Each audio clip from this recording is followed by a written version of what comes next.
یہاں لوگ ذرا ذرا سی بات پر اثرات ہے.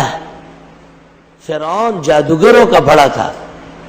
فرعون کے پاس کئی فنون تھے شعبہ بازی کے، لیکن موسیٰ کے معجزات کے سامنے تس نس ہو گئے.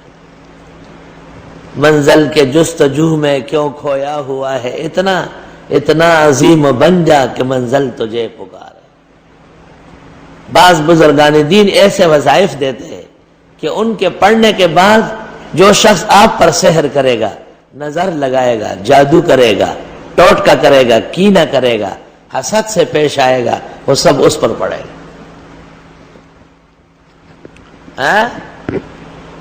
اعوذ باللہ من الشیطان الرجیم بسم اللہ الرحمن الرحیم وارادوا به کیدا فجعلناهم الاخسرین لا الہ الا اللہ دارت فاستدارت نارت فاستنارت حول العرش محمد رسول اللہ صلی اللہ علیہ وسلم انت شافی انت کافی فی مہمات الامور انت حسبی انت ربی انت لی نعم الوکیل. 10 مرتبہ صبح و شام بلا ناغہ پڑھا کرو. ابو یوسف رحمت اللہ علیہ بازار آئے تھے اور لوگوں سے کچھ پوچھ رہے تھے، تو لوگوں نے بھی دریافت کیا. آپ نے پوچھا اب تک کیا کرتے تھے؟ کہا بسم اللہ پڑھتے تھے. آپ نے فرمایا اس سے بہتر ابو یوسف نہیں بتا سکے. بسم اللہ بسم اللہ بسم اللہ، بسم اللہ کی عادت اپنائے اور ہر قدم پر بسم اللہ بسم اللہ بسم اللہ.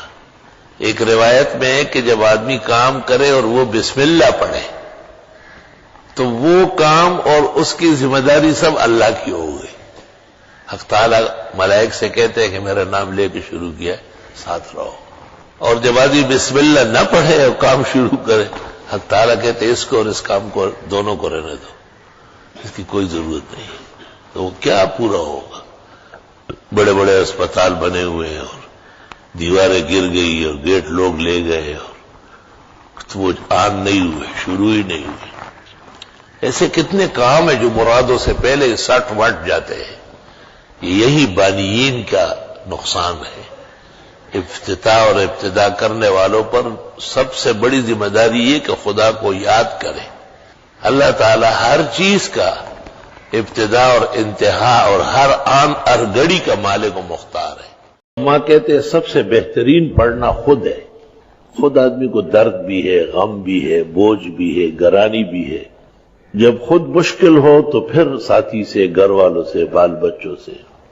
جب اس سے بھی زیادہ مشکلات ہو تو پھر کہتے چلو کوئی عالم، کوئی طالب، کوئی نمازی پڑھ لے. پڑھنے میں کمال ہے، آفرین ہے پڑھنے پر. سوچ نہیں سکتے آپ کیسے زبردست طاقت ہے قرآن شریف کی. اور بعض صورتیں تو ایسی ہے کہ اللہ اکبر، جیسے آگ بڑک اٹھتی ہے نا پیٹرول اور مٹی کے تیل سے، اس طرح سورہ فاتحہ جب پڑھ لیا جائے تو بالکل بڑک اٹھتی ہے اور وہ مرض جلس جاتا ہے، وہ تکلیف ختم ہو جاتی ہے. مسلمانوں کے وظائف تو پختہ ہے لیکن توجہ کم ہے. سورہ فاتحہ سب کو یاد ہے، دعا میں پڑھتے.